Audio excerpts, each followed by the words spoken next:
Programme में आपको खुशामदीद कहते हैं। मैं असदुल्ला खान हूँ। सुप्रीम कोर्ट में एक दरख्वास्त दायर की गई और रिपोर्ट कुछ यूँ हुआ है कि सुप्रीम कोर्ट में चीफ इलेक्शन कमिश्नर की तैनाती के खिलाफ दरख्वास्त दायर की गई है और इस पर 3 रुकनी एक बेंच भी बन गया है। 15 तारीख को इसकी समाअत होगी। जस्टिस उमर अता बंदयाल साहब, जस्टिस मंसूर अली शाह साहब और जस्टिस मोहम्मद अली मदद साहब के का 3 रुकनी बेंच है।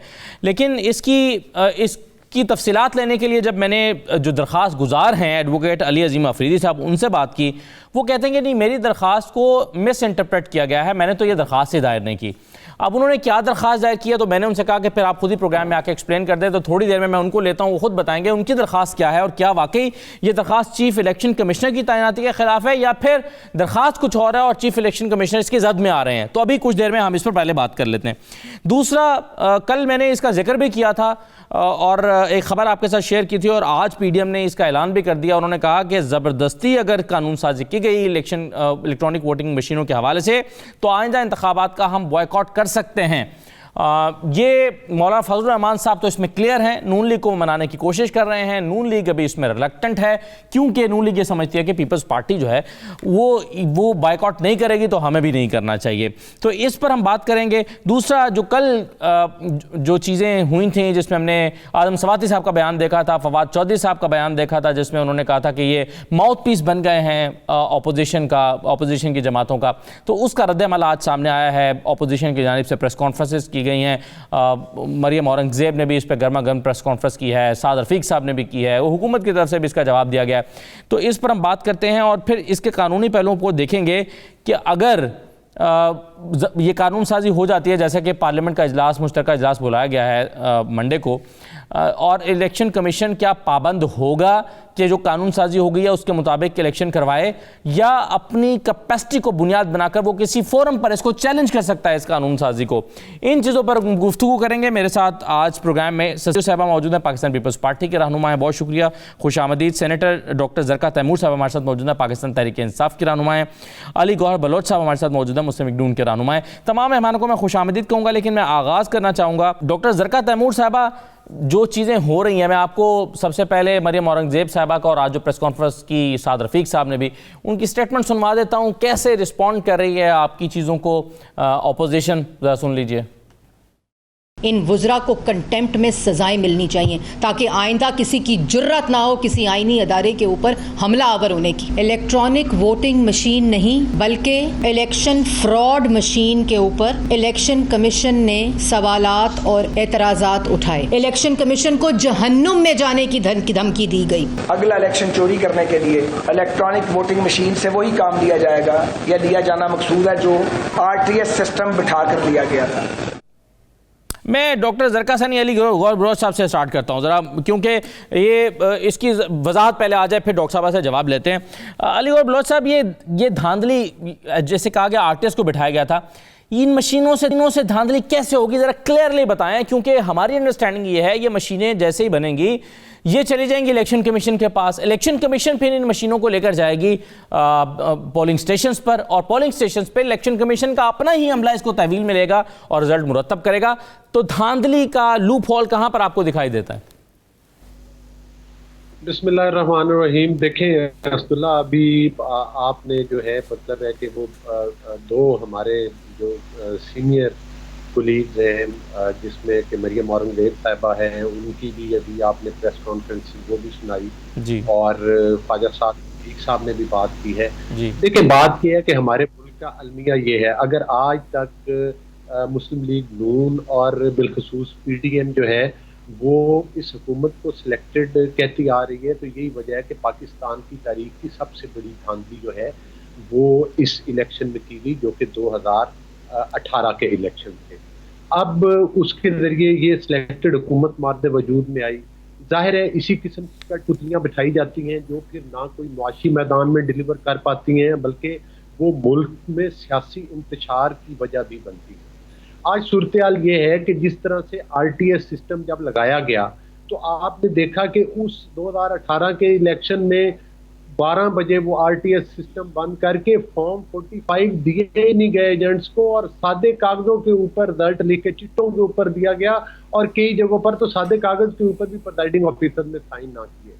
फिर आपने देखा कि तमाम ऑपोजिशन की पार्टीज ने, अगर आपको याद हो तो 2018 के इलेक्शन के फौरी बाद इलेक्शन कमीशन ऑफ पाकिस्तान के बाहर बहुत बड़ा एक प्रोटेस्ट किया था। और अब सूरत हाल ये है कि आप देखें कि अब जो नया, चूंकि इनको पता है कि इनकी ऑन ग्राउंड कारकर्दगी क्या है, पाकिस्तान बलोच साहब आप फिर किसी गरीब जी बलोच साहब आप फिर जेनेरिक गुफ्तगू कर रहे हैं और पुरानी गुफ्तगू कर रहे हैं। आप मशीन के बारे में फिर भी नहीं बता रहे कि ये मशीन धांधली कैसे करेगी, क्योंकि मरियम साहबा ने भी प्रेस कॉन्फ्रेंस में कहा कि चिपें चोरी हो जाएंगी, इसका सॉफ्टवेयर हैक हो जाएगा। ये कैसे होगा? चिप कौन चोरी करेगा और कैसे चोरी करेगा? वरना तो फिर पुराने इलेक्शन पे भी आपको तहफ़्फ़ुज़ात, अगर आप कहते हैं पुराने तरीके से कराएं, तो पुराना तरीके में तारीख की सबसे बड़ी धांधली अगर हुई तो वो तो दोबारा हो जाएगी। फिर आप पुराने सिस्टम पर क्यों इंसिस्ट कर रहे हैं? देखिए, गुजारी ये है कि उस सिस्टम में भी आरटीएस सिस्टम जो था वो नया डाला गया था। अब इस इलेक्शन में आरटीएस सिस्टम की जगह पर ये वोट चोरी करने वाली मशीनें डाली जा रही हैं, क्योंकि पाकिस्तान में हर दफा इलेक्शन चुराने की स्ट्रेटेजी और होती है।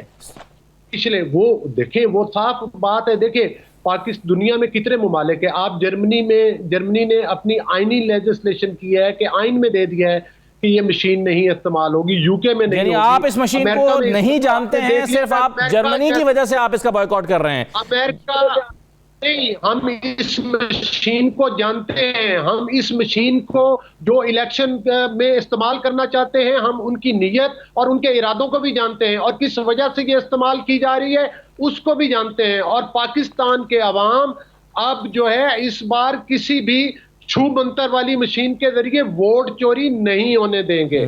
और ये पाकिस्तान की अवाम का मैंडेट जो 2023 में भी चुराने की नाकाम कोशिश की जा रही है, इंशाअल्लाह ताला। बलोच साहब, आप फिर नहीं बता रहे कि ये मशीन कैसे चोर के, मशीन को किस पॉइंट पर चोरी किया जाएगा, क्योंकि मशीन तो इलेक्शन कमीशन की कस्टडी में है। भाई मशीनें रिलायबल है ही नहीं। अगर ये रिलायबल मशीनें होती तो ये पूरे यूरोप में क्यों ना इस्तेमाल हो रही होती, ये डेवलप कंट्रीज में क्यों ना इस्तेमाल हो रही होती। इस और मुझे ये बताएं कि इस हुकूमत ने मेरी कई ममालिक में इस्तेमाल हो भी रही है ना सर, 25 ममालिक में तकरीबन इस्तेमाल हो भी रही है। 9 ममालिक की आप मिसाल देते हैं कि उन्होंने इसका इस्तेमाल तर्क कर दिया, लेकिन 25 ममालिक की मिसाल आप क्यों नहीं देते जहां पर चल भी रही है? दुनिया के बेशुमार ममालिक में ये इस्तेमाल नहीं हो रही, सिर्फ चंद ममालिक कर रहे हैं। और उस पर भी आपको पता है अमेरिका में भी इस दफा उस पर उंगलियां उठाई गई हैं, तहफ़्फ़ुज़ात का इज़हार किया गया है। और इस मशीन का मकसद सिर्फ और सिर्फ पाकिस्तान के अवाम का मैंडेट चुराना है और छू मंतर करना। मुझे ये बताएं कि इस हुकूमत के पास इस बात का मैंडेट ही नहीं है, इस बात का कानूनी इख्तियार ही नहीं है। वो एक डब्बा उठा के देखते हैं कि अगले उनका मुस्तकबिल का वोट चोरी। चले, मैं समझ गया हूं आपका सर, आप बिल्कुल सही पुराने इलेक्शन की मिसाल दे रहे हैं, मुझे मौका दीजिएगा। पाकिस्तान के अवाम के वोट के, पाकिस्तान के अवाम के वोट। चलिए जरा इस पर मैं मौका लेता हूं ना ससी प्लेजो का और डॉक्टर जरका का भी, जरा वो क्या कहते हैं। मुझे बलोच साहब 1 मिनट दीजिएगा। मेरे साथ एडवोकेट अली अजीज साहब मौजूद हैं, जिन्होंने दरखास्त दायर की सुप्रीम कोर्ट में और 3 रुकनी बेंच बनाए। अफरीदी साहब, आपकी जो दरखास्त दायर हुई है उसको रिपोर्ट यूं किया गया है कि चीफ इलेक्शन कमिश्नर की तैनाती के खिलाफ सुप्रीम कोर्ट में दरखास्त दायर की गई है। आपको ने क्या दरखास्त दायर की है कि चीफ इलेक्शन कमिश्नर की तकर्रुरी के तरीक़ेकार पे इख्तलाफ है, या अब उनका जो आईनी किरदार जो वो अदा कर रहे हैं उस पर इख्तलाफ है? क्या है आपकी एग्जैक्टली दरखास्त? बेसिकली मेरी जो पिटीशन है इसको मिस इंटरप्रेट किया जा रहा है। बुनियादी तौर पे मैंने चैलेंज किया हुआ है 22nd amendment of the constitution. Constitution amendment के जरिए ब्यूरोक्रेट एंड टेक्नोक्रेट को एट पार कर दिया गया एज ए जज ऑफ द सुप्रीम कोर्ट। इससे पहले सीईसी सुप्रीम कोर्ट या हाई कोर्ट का जज बनाया जा सकता था और ब्यूरोक्रेट और टेक्नोक्रेट का कहीं भी जिक्र नहीं था। तो सुप्रीम कोर्ट ने एक प्रिंसिपल तय किया, रावलपिंडी बार एसोसिएशन केस में सर्टन सेलिएंट फीचर्स डिफाइन किए गए हैं। उस तनासिब से मैंने ये चीज चैलेंज की। मेरी मुद्दा ये है कि टेक्नोक्रेट या ब्यूरोक्रेट को एट पार नहीं किया जा सकता एज ए जज ऑफ द सुप्रीम कोर्ट। उसकी एक वजह ये भी है कि हाई कोर्ट के जजेस एक्ट कर रहे होते as a members of the CEC, तो सीईसी को सुपरवाइजरी या सुपरिंटेंडेंटरी रोल एक किस्म का दे दिया जाता है उनके ऊपर। जी, अगर आपकी दरखास्त फर्ज कीजिए मान ली जाती है और आप वो मुकदमा जीतते हैं, अभी तो खैर अभी इस पे चलना है, लेकिन क्या चीफ इलेक्शन कमिश्नर इसकी जद में आएंगे और भी लोग आएंगे, और क्या सिर्फ उनकी तैनातियां या उनके सिर्फ इख्तियारात चैलेंज कर रहे हैं आप? बुनियादी तौर पे अगर ये अमेंडमेंट स्ट्रक डाउन हो जाती है तो डेफिनेटली सीईसी उसकी जद में आएंगे। क्योंकि मेरी जो अल्टीमेट प्रेयर है वो ये भी है कि इनकी अपॉइंटमेंट अनकॉन्स्टिट्यूशनल डिक्लेयर की जाए। ठीक है, और इसके अलावा कुछ और इदारों के भी सरबराहान इसकी जद में आते हैं? जो दूसरी इंपॉर्टेंट एस्पेक्ट है इस केस का वो ये है कि प्राइम मिनिस्टर और लीडर ऑफ द ओपोजिशन की कंसल्टेशन से ही मेंबर्स और ये सीईसी की अपॉइंटमेंट होती है। मेरा बुनियादी नुक्ता ये भी है कि जब एक रिटायर्ड जज या सिटिंग जज ऑफ द सुप्रीम कोर्ट या हाई कोर्ट किसी इदारे में लगाया जाता हो तो उसमें चीफ जस्टिस ऑफ पाकिस्तान की या chief justice of the province की कंसल्टेशन बड़ी इंपॉर्टेंट होती है। तो इस नुक्ते को हज़फ किया गया है अमेंडमेंट के जरिए, जो मेरी दानिश के मुताबिक it is against the trichotomy of powers. आप कह रहे हैं बेसिकली 22वीं तरमीम को कलअदम किया जाए, वो तरमीम खत्म की जाए। और डेफिनेटली मैं 22वीं तरमीम के मंदरजात तो उसके बाद अगर नए चीफ इलेक्शन कमिश्नर जो हैं वो तैनात होते हैं तो उनके पास वो इख्तियारात नहीं होंगे जो इस वक्त चीफ इलेक्शन कमिश्नर के पास हैं? नहीं, ऐसी कोई बात नहीं है। सिर्फ ये हो जाएगा उससे कि बैरोक्रेट और टेक्नोक्रेट की अपॉइंटमेंट रिस्ट्रिक्ट हो जाएगी और जो पुरानी अपॉइंटमेंट्स हुआ करती थी जज ऑफ द सुप्रीम कोर्ट की या हाई कोर्ट की, उसी तरह वो बहाल हो जाएगा। मतलब आइन की असल शेप बहाल हो जाएगी। ठीक है, आप कह रहे हैं ब्यूरोक्रेट या टेक्नोक्रेट जो है उसको जज के इख्तियारात नहीं दिए जा सकते। जैसा कि डस्का इलेक्शन में हमने देखा था, एक अदालत में बैठे थे, मेंबर्स बैठे थे और डस्का इलेक्शन के बाद और उन्होंने फैसला किया था एक अदालत के तौर पर कि इस इलेक्शन को कलअदम करार दिया जाए और दोबारा इलेक्शन हो। आप ये कह रहे हैं कि ये इख्तियारात आम टेक्नोक्रेट या ब्यूरोक्रेट को नहीं दिए जा सकते, यही समझ? मेरा मुद्दा ये नहीं है। मेरा मुद्दा ये है कि उसको एक इदारे का हेड नहीं बनाया जा सकता। He can act as a member, लेकिन उसको एक सुपरवाइजरी रोल नहीं दिया जा सकता क्योंकि जुडिशरी को एक सुप्रीम या यूनिक पोजीशन या स्टेटस दिया गया है। तो मेरी मुनासिबत से जिस तरह के सर्विसेज ट्राइब्यूनल्स में एक मेंबर अपॉइंट होता है, तो चलिए एक तरह से फिर आप जो कह रहे हैं कि आपने तो बुनियादी तौर पर एक जो अमेंडमेंट है उसको उसके खिलाफ दरखास्त दायर की है, लेकिन अगर वो आपकी बात मान ली जाती है और अमेंडमेंट खत्म होती है तो इसमें चीफ इलेक्शन कमिश्नर की तकर्रुरी ही बहरहाल खत्म हो जाएगी या गैर आईनी हो जाएगी। तो एक तरह से ये दुरुस्त कहा गया कि आपने चीफ इलेक्शन कमिश्नर की तकर्रुरी के खिलाफ ही सुप्रीम कोर्ट में दरखास्त दायर की है जिस पर यह बनाए। बहुत शुक्रिया।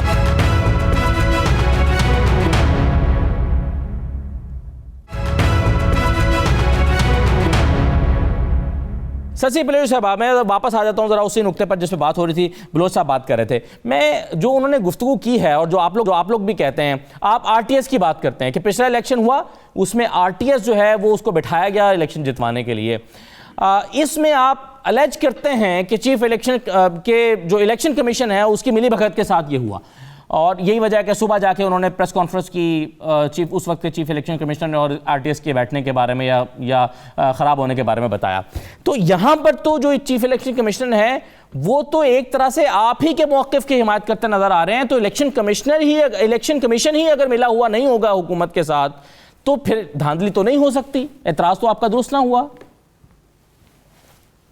अगर चीफ कमिश्नर कहेंगे कि ये सूरज है, सूरज की तरफ इशारा करके, और मैं भी कहूंगी ये सूरज है, तो क्या अपोजिशन को हम मिले हुए होंगे क्या? जो फैक्ट्स हैं, नहीं मैंने तो ये नहीं कहा मिले हुए हैं, मैं कह रहा हूँ आपका और उनका मौक़िफ़ एक है। बहुत शुक्रिया असदुल्लाह साहब, अब मैं फॉर्मली जवाब दूं, उम्मीद है आप मौका देते हैं और देंगे। बड़ा ही सीरियस इशू, वो मेरे स्टेटमेंट को मिस इंटरप्रेट कर रही थी ना आप, इसलिए मैंने वजाहत की है। चलिए प्लीज कंटिन्यू। देखिए ये पूरा जो मामला चल रहा है इसको खुद हुकूमत उलझाने की कोशिश कर रही है कि ये सारी चीज कंट्रोवर्शियल बन जाए। ऐसे हथकंडे पीटीआई की हुकूमत रोज अमल से कर रही है क्योंकि 3 सालों में मिला कुछ नहीं और करप्शन का भी उन्होंने बड़ा शोर मचाया, एच साहब के नाम पे इंतकाम भी हुआ। अब इलेक्शन कमीशन को भी ये कांट से पकड़ कर जो है अपने बोशी खाना के जो है किसी की तरह वो चलाना चाह रहे हैं, तो sorry they can't do that, we won't let them do that. और अभी मुश्तरका इजलास में भी अगर इस तरह की वन साइडेड कोई लेजिस्लेशन करेंगे, क्योंकि 2 बिल लेकर आए थे ना वो, और जो उनकी तरफ से जो खत गया था इलेक्शन कमीशन का या अमेंडमेंट्स के हवाले से, वो तो उन्होंने मानी थी कि ठीक है इस पर जो हम नहीं वो करेंगे। अब बात आती है कि इलेक्शन कमीशन और इनका क्या रोला कहाँ पड़ा है। इलेक्शन कमीशन तो यहाँ रूल्स के मुताबिक कॉन्स्टिट्यूशन की कॉन्स्टिट्यूशनल एक इदारा है, ठीक है, ये आपको और हमें भी पता है, सबको दुनिया को पता है जी। अब बात ये आई कि दुनिया की सारी चीजें उन्होंने ठीक कर दी। एक तो हाइब्रिड वे में ये सारी चीजें चला रहे। स्टेट बैंक का भी उन्होंने किस तरीके के कान से खींचकर मुख्तलिफ लोगों को रखने की कोशिश की, फिर उसका हाल क्या होता है इदारों का आपको भी पता है। इस तरह से चीजें नहीं चलती। अब ये पार्लियामेंट मौजूद है, अभी आप भाई से पूछ रहे थे कि भाई वो कोर्ट में चले गए, अदलिया के पास इतने केसेस है वैसे भी, जुडिशरी हो या इवन जो लोकल या प्रोविंशियल, उनके पास बहुत सारे काम होते हैं जो पार्लियामेंट के करने के होते हैं। Specially if you talk about amendments, if you want to bring about any change in constitution, obviously we need to कि हम पार्लियामेंट में जाना पड़ेगा, वहाँ प्रोसीजर है। अब यहाँ जो कल तरीकेकार हुआ है, मैं इसकी सख्त मजम्मत करती हूँ कि आग लगा देंगे। अब सवाती साहब, हु आर यू, आप कौन होते हैं ऐसी लैंग्वेज इस्तेमाल करने वाले इदारों के लिए? यहाँ आपको रूल्स के मुताबिक चलना होगा, आपकी पसंद नापसंद से चीजें नहीं हो सकती। सही है, तो रूल ये नहीं है शशि साहबा, क्या रूल ये नहीं है कि पार्लियामेंट में जाएं, कानून साजी हो और जो भी कानून बने इलेक्शन कमीशन उसको मानने का पाबंद है? क्या कानून ये नहीं है? असदुल्ला साहब, मैं उसी पे बात कर रही हूँ ना, क्योंकि ये कमेटी 3 साल मैंने चलाई है एज ए चेयरपर्सन, और ओवरसीज के हवाले से हमने एक्सपोज किया था ना कि इतना पैसा खर्च करके भी हैक हो गई चीज है। आई वोटिंग जो है वो पाकिस्तान जैसे मुल्क में इस वक्त वो नहीं है। हमारे दुश्मन मुमालिक आंख डाले बैठे हैं कि इनके इलेक्शन में भी हम जो डायरेक्टली इनडायरेक्टली वो इंट्रूड करें, घुसपैठी बन जाए। अगर जंगी मुआवजों पे हम पाकिस्तान से नहीं जीत सकते तो उनकी चीजों को, इदारों को हम जो कंट्रोवर्शियल में बना दें कि एक दाखिली एक इंतशार फैल जाए। इंतशार फैलने की शुरुआत कर दी है पीटीआई ने, क्योंकि अगर ये चीजें आपको जो है स्टेक होल्डर्स को बिठाए बगैर ये नहीं हो सकती। बुनियादी तब्दीली रोज नहीं होती, ठीक है। इसमें जो रूल्स के मुताबिक मुझे मुख्तसर बात कहने दें, 2 मरतबा उन्होंने पहले तो ऑर्डिनेंस का सारा लेने की कोशिश की, वो उसमें सारे लोगों ने, मीडिया ने, सिविल सोसाइटी ने, इलेक्शन कमीशन ने वो सबने कंडेम किया, ये नहीं सवाल उठे। तो फिर उन्होंने वो 2 बिल लेकर आए, आपको याद होगा ना, इसको थोड़ा सा देखना पड़ेगा ना।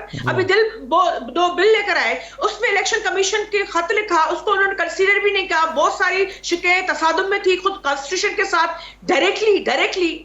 फिर उन्होंने कहा हम ये वापस लेते हैं।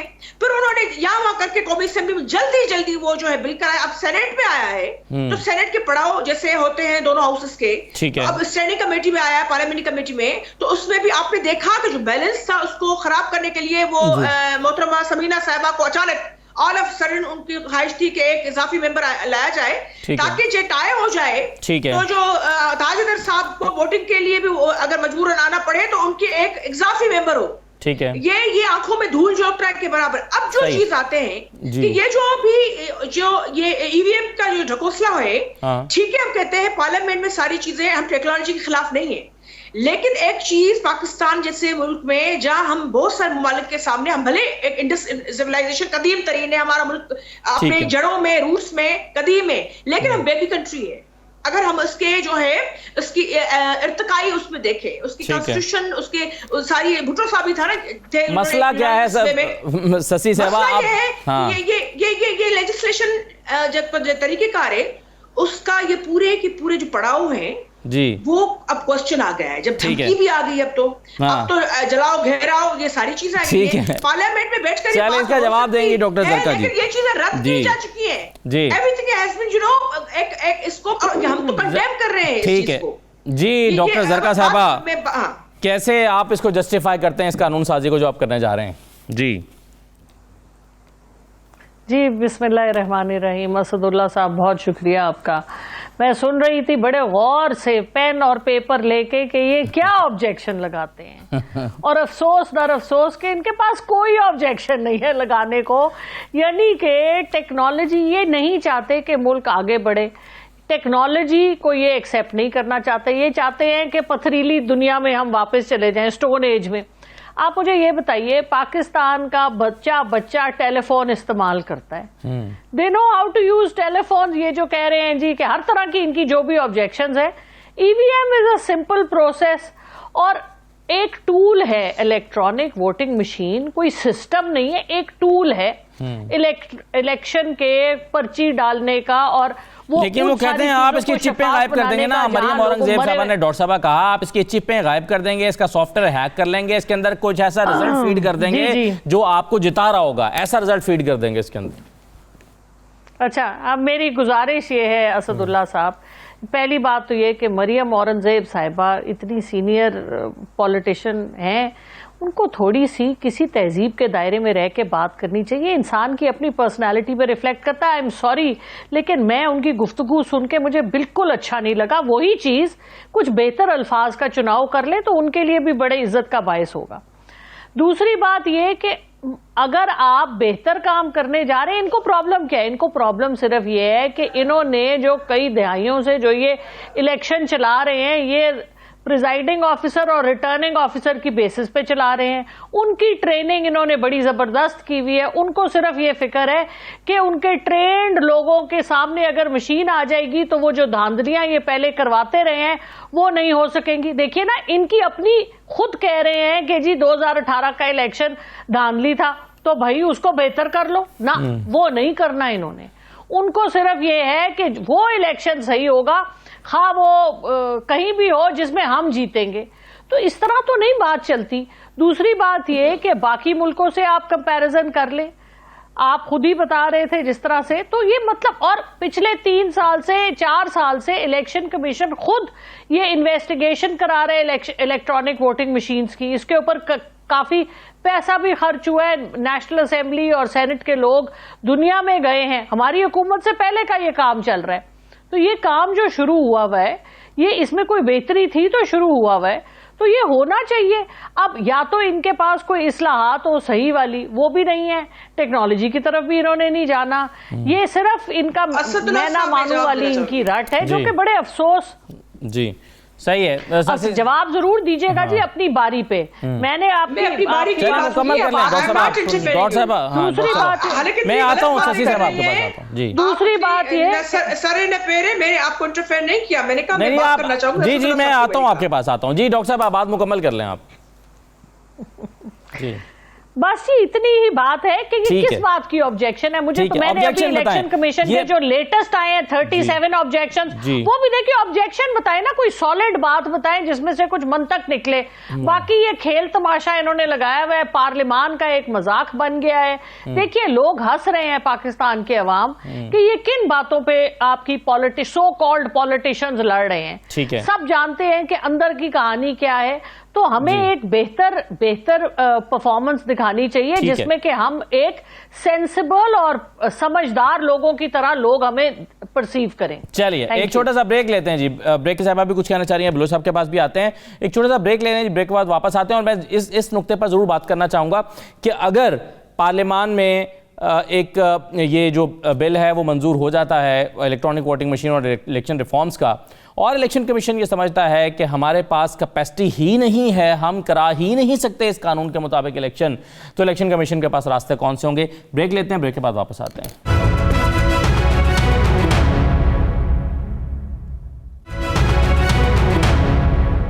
दोबारा आपको खुशामदीद कहते हैं। शशि बलोच साहब, मुझे ये बताइए कि पीडीएम जो फैसला कर रही है या सोच रही है, जैसे मौलाना फजल रहमान तो कन्विंस्ड हैं और वो नवाज शरीफ को मनाने की कोशिश कर रहे हैं कि अगर ज़बरदस्ती ये रिफॉर्म्स लाई जाती हैं और ईवीएम पर इलेक्शन होता है तो इस इलेक्शन का बॉयकॉट करना चाहिए। आप क्या समझती हैं? पीपल्स पार्टी समझती है कि बॉयकॉट बेहतर ऑप्शन है या पीपल्स पार्टी भी इस पर गौर कर सकती है? असदुल्ला साहब, ये देखें, ये जो फैसले होते हैं ये पार्टी की सीसी और लीडरशिप मिलकर करती है। और दूसरी बात, आपकी जाती राय क्या वैसे कि क्या इलेक्शन का बॉयकॉट करना हल होता है? असदुल्ला साहब, पहले भी मेरा कुछ ऐड करना था, वो भी मैं जरूर अपनी बात पूरी करूंगी क्योंकि बड़ी हाँ। और अभी मैं मुख्तसर इसका देकर कि देखें, वो जो भी फैसला होगा वो पार्टी की तरफ से आएगा, क्योंकि पीडीएम का तो अब हम हिस्सा नहीं है। लेकिन पीडीएम पार्लियामेंट के हवाले से फैसले, क्योंकि पार्लियामेंट में तो हमारे अपोजिशन लीडर एक ही हैं, शहबाज शरीफ साहब, और हमने अपने सारा बार हमने और अपनी सारी स्ट्रेंथ उनके पलड़े में डाली हुई है। तो वन साइड फैसले पीडीएम पार्लियामेंट के हवाले से नहीं कर सकती। They must understand that thing. If they can't comprehend the strategy या जो भी, पार्लियामेंट को जो है वो अलग से उसमें देखना चाहिए। बाकी फैसला क्या करती है पार्टी, that's another thing. मैं मुख्तसरन चीज आऊंगी, हमारी बहन है ज़रका साहबा अभी सेनेट में आई है, अच्छी बात है, खवातीन को आना चाहिए, बल्कि कैबिनेट में भी मैं तो चाहती हूँ कि पीटीआई को उनकी जबरदस्त कुछ खवातीन ऐसी हैं जो बैंक बेंचर बनी हुई हैं, उनको आगे मौका देना चाहिए। देखें, यहाँ जो आई, पहली बात ये कि इस किस्म की लेजिस्लेशन ईवीएम या पूरे एक दो बिल लेकर आए, मैंने पूरा जो पढ़ा उनका बताया आपको कि पूरा प्रोसेस जो था कितना कंट्रोवर्शियल है, कितनी उंगलियां उठी है, इस वजह से मैं थोड़ा तफसील बयान की पहले जवाब में। अब ऐसी लेजिस्लेशन रोज नहीं होती। जब हम आइन की बात करते हैं, आइन में तब्दीली की, टू थर्ड मेजॉरिटी की, पाकिस्तान पीपल्स पार्टी ने जब भी जो कौम और मुल्क पर असर रखती हो चीजें, उसके लिए हमने सिर्फ टू थर्ड मेजॉरिटी नहीं, हमने यूनानिमसली फैसले किए। ऐसे जैसे ये आइन भुट्टो साहब ने यूनानिमसली जो है सबको मिलाकर बिठाकर, रिलीजियस पार्टियों, राइट विंग की, लेफ्टिस्ट जो भी जो है प्रोग्रेसिव, उनको मिलाकर बिठाकर वो ये फैसले किए। अब आते हैं स्टेक होल्डर्स के अलावा बगैर उनको निकाल कर जबरदस्ती जोर आप जो है मुश्तरका इजलास लिए। मुख्तसर बात यह है कि ज़रका साहब ने कहा कि हर बच्चे के पास फोन है, जिसने बड़ा भी गलत किया है हमारे पूरे सोशल फैब्रिक का। लेकिन वो जो अम्मा बैठी है ना, जो बेनजीर भुट्टो इनकम सपोर्ट जो उनकी कफारत करता है, अब एहसास का नाम दिया गया है, वो जो थंब इम्प्रेशन के लिए भी आती है, तो 10 लोग आकर उनकी जो है थंब इम्प्रेशन या बायोमेट्रिक्स के लिए भी उसको जो है मशीन नहीं वो रीड कर सकती। अब ये मशीन जो है वो न आई वोटिंग तो उसके साथ जुड़ी हुई नहीं है, वो भी इतनी खतरनाक है, उसमें पायलट तो रिपोर्ट लेगी नहीं। चले वो तो एक अलग मौजूद है आई वोटिंग तो। नहीं, मुझे कंप्लीट करे देना। नहीं, इस पर भी हमारी कमेटी ने बड़ा काम किया, सुप्रीम कोर्ट की रोशनी में भी हमने रिपोर्ट दी। बात ये है कि जब आप ये बात अच्छी कही सरकार ने कि भाई हम कोशिश want to bring about changes, you know, basic changes भाई ये है, हमारी बहन को पीटीआई के जो लोग हैं, जो समझदार हैं, तो समझना चाहिए और पता भी होगा। सवाती जैसे सारे लोग नहीं है ना, तो लाग लगा देंगे इलेक्शन कमीशन, उनको कनेक्ट लगनी चाहिए। बात यह है कि उनको आरटीएस पे जो इतनी रिपोर्ट हमारी कमेटी ने तफसील, सबसे पहले अभी इलेक्शन भी नहीं हुए थे, सारी आजाद सवाती को भी मैंने बुलाया था, उसमें सारे लोगों को, फैसल जावेद इनके दूसरे लोग, अगर हमने जो है 50 क्या कानून, ये कानूनी तो ये तरीका कानूनी नहीं है कि अगर पार्लियामेंट में एक कानून मंजूर हो और इलेक्शन कमीशन क्या उसको मानने की पाबंद नहीं है? सिंपल सा ये बताइए। असदुल्ला साहब ji, pre poll rigging, poll day rigging, post poll जो मामला आते और आरटीएस जैसी चीजें, क्या उन पर होमवर्क इस गवर्नमेंट ने कर दिया? क्या रिपोर्ट्स तक ले नहीं हुई है? सिर्फ इलेक्शन कमीशन को आंख दिखाकर अपने इदारों पर क्वेश्चन मार्क लगाने से आप प्री पोल रिगिंग की बात कर रही हैं। आपने क्या नबील गबोल साहब से पार्टी ने क्या इंक्वायरी की? क्या आपने क्या कहा कि 16 सीटों का कश्मीर में हमसे वादा किया गया था और 11 दी गई? ये क्या कहानी बयान करता है? नबील गबोल साहब क्या कह रहे हैं? पीपल्स पार्टी क्या आप पर भी पीटीएम यही इल्जाम लगा रही है कि आप वही गेम खेल रहे हैं जो पीटीआई खेल रहे हैं? असदुल्ला साहब, अब आपको कोई मेरी बात अच्छी नहीं लग रही तो मामला नहीं, मैं सवाल कर रहा हूँ, अच्छी और बुरी लगने का। मैं आई एम नॉट अ जज। Let me speak. I'm your guest here and I am supposed to answer, you know, respond. Nabeel Gabol साहब की उस चीज को डिसोन हमने किया था। मुझे तो लगता था कि हम 2/3 मेजॉरिटी लेंगे। जितनी मेहनत है पाकिस्तान पीपल्स पार्टी की कश्मीर में, आजाद कश्मीर, जितनी हमें रिस्पांस मिला भुट्टो साहब को, मोहतरमा के नाम को और बिलावल साहब को, देखिए ये ऐसे नहीं होती। दूसरी चीज मीडियम के हवाले से नून लीग को और मौलाना साहब को समझना पड़ेगा। ठीक है, यहाँ हर जगह मास्क खोलकर जो बुनियादी चीजें इंटरनेशनल वे में भी लेवल पर भी इतना क्वेश्चन मार्क नहीं लगाना चाहिए पाकिस्तान की, ये पीटीआई को समझना चाहिए। ठीक है कि आप चलें, क्वेश्चन मार्क लग रहा है। मैं एक कानूनी राय मुझे लेने दें। अजहर सिद्दीक साहब मेरे साथ मौजूद है, बलोच साहब के पास आता हूं। अजहर सिद्दीक साहब, मुख्तसरन मुझे ये बताइए कि अगर ये कानून पार्लियामेंट का मुश्तरका इजलास बुलाकर बिल पास हो जाता है तो क्या इलेक्शन कमीशन पाबंद होगी इस बात की कि वो हर हाल में ऐसे ही इलेक्शन कराए इलेक्ट्रॉनिक मशीन, वोटिंग मशीन के जरिए, जैसे हुकूमत कह रही है, जैसे बिल आया है, या फिर उसके पास कोई रास्ता है, वो उसको किसी फोरम पर चैलेंज कर सकती है कि जी हमारी तो कैपेसिटी नहीं है, हम इस बिल के मुताबिक, नई कानून साजी के मुताबिक इलेक्शन करा ही नहीं सकते? रास्ता क्या होगा? बहुत शुक्रिया असदुल्ला खान साहब।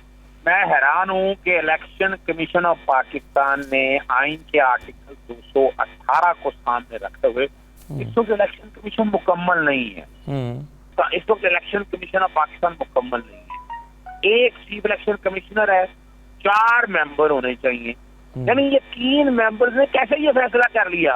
मैं तो हैरान इस बात के हूँ। इन्हें तो ये इतना बड़ा इशू जो है, लेकिन डे टू डे अफेयर करना, कानून कोई लीगल फैसला है इस वाले मैटर में। दूसरी बात बड़ी सिंपल सी बात है, आपको याद होगा रेफरेंस 1 of 2020 जो सेनेट के इलेक्शन में आया था, और उसमें बाइंडिंग डायरेक्शन थी 5 जजेस की कि आप मॉडर्न टेक्नोलॉजी इस्तेमाल करें फ्री एंड फेयर इलेक्शन के हवाले से। अब इसे आगे चलते हैं। आइन का आर्टिकल 222 है, 222 पार्लियामेंट, यानी मैं तो हैरान हूँ कि अपोजिशन जमातें पार्लियामेंट की अहमियत को खो रही हैं। मैं तो हैरान हूं कि सिर्फ अपना नुक्ता नजर लेने के लिए भी आइन का आर्टिकल 222 पढ़े, उसमें लिखा है कानून साजी करने पार्लियामेंट ने। इलेक्शन कमीशन कहां से आ गया कानून साजी के करने में? इलेक्शन कमीशन का तो ये इख्तियार ही नहीं है। आइन के आर्टिकल 2 क्या इलेक्शन कमीशन के पास कोई रास्ता होगा वो सुप्रीम कोर्ट में जाके चैलेंज कर दे इस कानून साजी को कि जी हमारी कैपेसिटी नहीं है तो कैसे कानून साजी होगा? पहली बड़ी सिंपल सी बात है। तो अब मुझे याद है मैंने अपना ना बसंत को चैलेंज किया कोर्ट के अंदर, तो कोर्ट ने कहा कि क्रिकेट खेलते हैं, बॉल लग के जो है ना बंदा मर जाता है, तो क्रिकेट बंद कर दे। इलेक्शन कमीशन ऑफ पाकिस्तान की बदनीति का लफ्ज मैं इसलिए इस्तेमाल कर रहा हूँ कि इलेक्ट्रॉनिक वोटिंग मशीन पूरी दुनिया के अंदर इस्तेमाल हो रही है। और दूसरा यहाँ तक है तो नादरा बंद कर दो भाई। आपने नादरा का कानून बनाया है, बायोमेट्रिक पे आ गए हैं, अंगूठा लगाते हैं, पासपोर्ट बनाना हो और अकाउंट खुलवाना हो, हर चीज इस वक्त अब ये बहाना बनाया जाए लोगों ने भाई आप आईडी कार्ड बन ही नहीं सकता उस बंदे का जिसका अंगूठा नहीं लगेगा। अब ये तो बड़ी क्लैरिटी के साथ बात है। हम चलते हैं इससे आगे। अब इससे आगे मैं करता हूँ आपको इलेक्शन कमीशन ऑफ पाकिस्तान में हो यानी मिसाल के तौर पर प्री पोल की बात हो रही है, ठीक है, इतने अरसे से इल्जाम लग रहे हैं इलेक्शन कमीशन के ऊपर। इलेक्शन कमीशन ने आज तक वो फैक्ट फाइंडिंग रिपोर्ट या ऐसी कोई हालात और वाकयात बनाता बना। ईवीएम को अगर रिजेक्ट करना था सुप्रीम कोर्ट इन्होंने एक कमेटी बनाई थी सेनेट के हवाले से, अभी तक वो सेनेट की रिपोर्ट नहीं आ सकी जो 1 महीने के अंदर रिपोर्ट लेकर आनी थी। क्या ये यहाँ तक ये होता कि इलेक्ट्रॉनिक वोटिंग मशीन इनके पास अभी ये इलेक्शन थे कैंटोनमेंट बोर्ड के इलेक्शन में ये इंट्रोड्यूस कराते और वहां अगर बताते कि देखो ये कमियां, ये हो गया, ये चालबाजी हो गई, ये फ्रॉड हो गया, ये फ्रेब हो गया, अभी तो उनके पास कुछ जस्टिफिकेशन ही नहीं है। इसके बाद इलेक्शन कमीशन ने अपनी इन कैपेसिटी सही है। चलें अभी तो लोकल बॉडीज इलेक्शन होने हैं, वहां पे इसको ट्राई एंड टेस्ट किया जा सकता है। बहुत शुक्रिया दीक साहब। एक छोटा सा ब्रेक लेता हूं जी अली गौहर बलोच साहब से और सेनेटर डॉक्टर जरका से, फिर इस पर राय लेते हैं। एक ब्रेक के बाद वापस आ रहे हैं जी।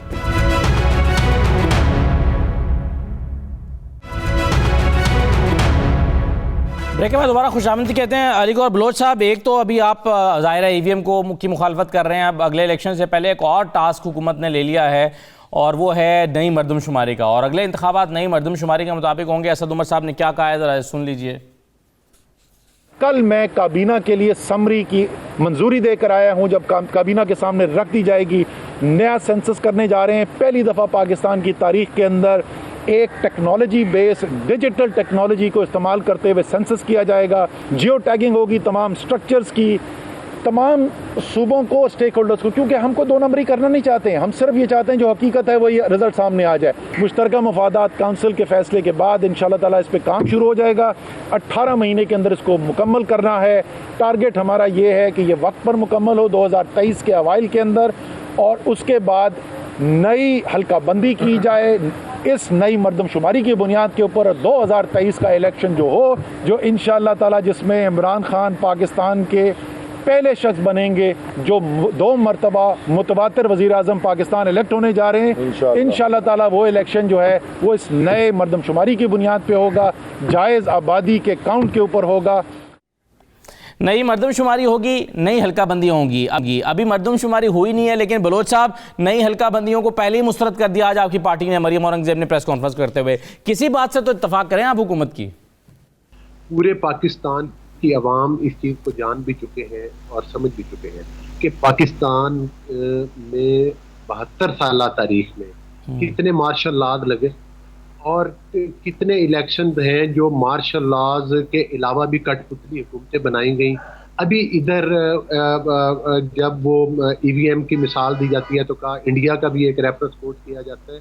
तो मेरी उन दोस्तों से गुजारिश है कि इंडिया में मार्शल लॉज नहीं लगे, ठीक है ना, वहाँ पर जमहूरियत जो है वो तसलसल के साथ चल रही है, वहाँ पर मार्शल लॉज नहीं लगे। दूसरा मैं आपको सिर्फ ये गुजारिश करूँगा कि पिछले दिनों जस्टिस फायद ईसा साहब के खिलाफ भी आपने देखा कि इस हुकूमत ने एक रेफरेंस दायर किया जी। ये हर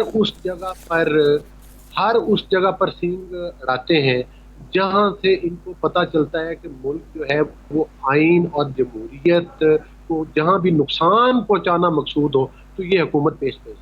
आपने देखा कि वहाँ इनको मुंह की खाना पड़ी, वो रेफरेंस उस पर तो चाहिए था, आरिफ अलवी साहब को मुस्ताफी हो जाना चाहिए था। और आज अपने एक कठपुतली नुमाइंदे के जरिए इन्होंने सुप्रीम कोर्ट में फिर एक रिट दायर की है। एक्चुअली तो वो रिट आपने उनका बयान भी सुनवाया कि वो इलेक्शन कमीशन, क्योंकि वो चीफ इलेक्शन कमिश्नर जो है वो जो इन्होंने कल गालियां दी, जो इनके बुदरा ने जुबान इस्तेमाल की। अभी डॉक्टर साहिबा आपके प्रोग्राम में कह रहे थे कि मरियम औरंगजेब जो है वो सख्त जुबान, भी मरियम औरंगजेब तो अपना मुद्दा बयान कर रही थी, क्या आपके वुज़रा वाली जुबान हम बोलें? जो जुबान उन्होंने इस्तेमाल की, आप तो इल्जाम लगाते थे कि हम इदारों के खिलाफ, जो कल इदारों के खिलाफ इन लोगों ने जुबान इस्तेमाल की, एज ए एंकर आप क्या समझते हैं कि वो मुनासिब लैंग्वेज थी? आखिर आपकी अपनी राय भी होगी। तो मकसद ये है कि ये दोबारा अभी 2023 में जिस ये मर्दमशुमारी की बात कर रहे हैं, यही मर्दमशुमारी स्टैब्लिशमेंट ने नून लीग को हराने के लिए, वो तो टाइम भी नहीं था जिस वक्त ये मर्दमशुमारी कराई गई और नई हल्का बंदियां बनाएगी। जिस हल्के से मैं इलेक्ट हुआ हूं, ये भी हल्का मेरा तकरीबन 70% चेंज किया गया। अब फिर अगला, तो फिर भी हम जीत गए अल्हम्दुलिल्लाह। लेकिन गुजारिश करने का मकसद ये है कि ये दोबारा मर्दमशुमारी करा के, ईवीएम मशीन ला के, मुल्क की तारीख में ये पहले ही ख्वाब आ गया असद उमर साहब को।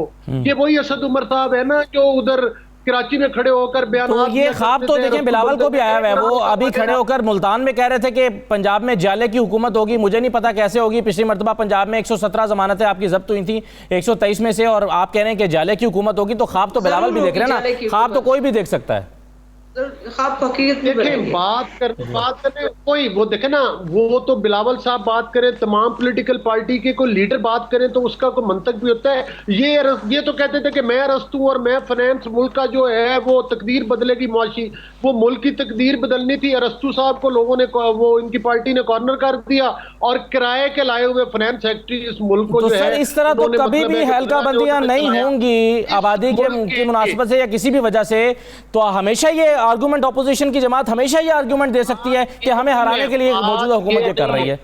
बात ये नहीं है अब्दुल्ला, बात ये नहीं है। जो लोग इस मुल्क के इलेक्शन के सिस्टम को, जमहूरियत को डीरेल करने की कोशिश करते हैं, जो मुक्तदर हल्के पाकिस्तान के जो इलेक्शन का निज़ाम है, जो उसको सोबताज किया जाता है, पाकिस्तान के सियासी निज़ाम को सोबताज किया जाता है, पाकिस्तान के मुआशी निज़ाम को सोबताज किया जाता है, सिर्फ अपनी मन मर्जी कठपुतलियां बिठाने के लिए। अब इनको चैन नहीं आ रहा, आग लगी किसी तरह, ये जादू का डिब्बा जिसको ईवीएम मशीन है, अलादीन का चिराग जला के पीटीआई को जितवा लें। देखें, एक प्लानिंग जमीन पर हो रही होती है, एक प्लानिंग मेरा अल्लाह भी कर। सर अगर ईवीएम नहीं होगी और पीटीआई दोबारा जीत गई तो आप फिर कहेंगे कि ये तारीख की बदतरीन धांधली हुई है। फर्क क्या पड़ता है? बात ये नहीं है, बात ईवीएम की नहीं है, बात उन नीतों की है। अगर ये पीटीआई वाले इतने अरस्तू थे और इनको लाने वाले भी अरस्तू थे, तो आज ये बताएं कि इस मुल्क को मुआशी तौर पर क्यों नहीं चला सके? आज 170, 75, 80 रुपए पर डॉलर पहुंच गया है। आपने 168 रुपए पे सर, 180 पे नहीं है अभी, अल्लाह ना करे 180 पे जाए। आपने बिजली छीन ली, क्या रहा है? आपने बिजली, आपने मुल्क, आपकी हुकूमत ने इस मुल्क से गरीब से बिजली छीन ली। ठीक है, गैस जो है वो ना पैदा, ये बात आपकी ठीक है कि हुकूमत इन्फ्लेशन की वजह से परेशान है, ये बात बिल्कुल सही है बलोच साहब। इन्फ्लेशन नहीं जी, वो उसकी वाहिद वजह इस हुकूमत की करप्शन है। ठीक है, उसकी ये बिल्कुल अगेन एक ऐसा मौजूद है जिस पर पूरा प्रोग्राम चाहिए। मैं अपने मौजू पर आना चाहता हूँ, हल्का बंदियों पर जो बात हो रही है। मुझे बलोच साहब 1 मिनट दीजिएगा जरा, मेरी गुजारिश सुन लेना। नहीं, मेरी गुजारिश सुन ले, जब आप जेली मैंडेट वालों को लाकर इस मुल्क को बिठाएंगे तो फिर इस मुल्क का उसी तरह से बेड़ा आप गर्क करेंगे जिस तरह किया।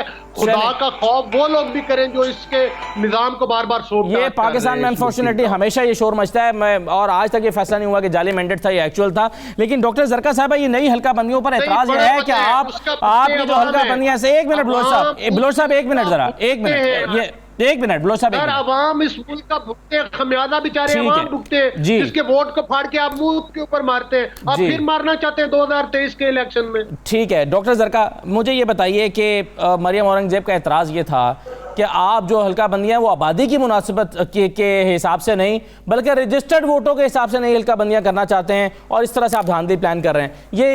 ये क्यों कर रहे हैं आप?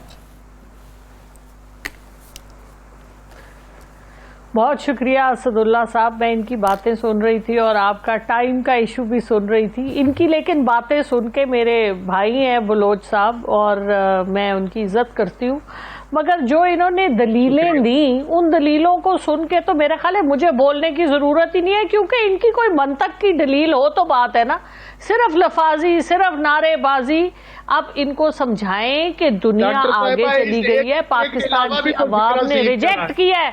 सुने, मैंने आपकी सब बातें सुनी है, आप भी कुछ सुनने की अपने में बर्दाश्त पैदा करें, आपको एक बर्दाश्त पैदा करें। आप इस तरह की बात, अच्छा वक्त कम है डॉक्टर साहब, अगर अपना आर्गुमेंट पेश कर दें जल्दी से, वक्त कम है मेरे पास। इन लोगों का कुछ नहीं हो सकता जी। बात यह है जी कि पिछली मर्दमशुमारी में बहुत ज्यादा ऑब्जेक्शंस थी। अगर मरियम औरंगजेब साहिबा की बात, मैं उसको एक्सेप्ट करती हूँ, उसको लेके चले, bring it on the floor of the parliament, discussion करें। अनफॉर्चुनेटली वक्त में हो गया। डॉक्टर साहबा बहुत शुक्रिया तमाम मेहमानों का प्रोग्राम में शिरकत करने के लिए। इजाज़त दीजिए, अल्लाह हाफिज।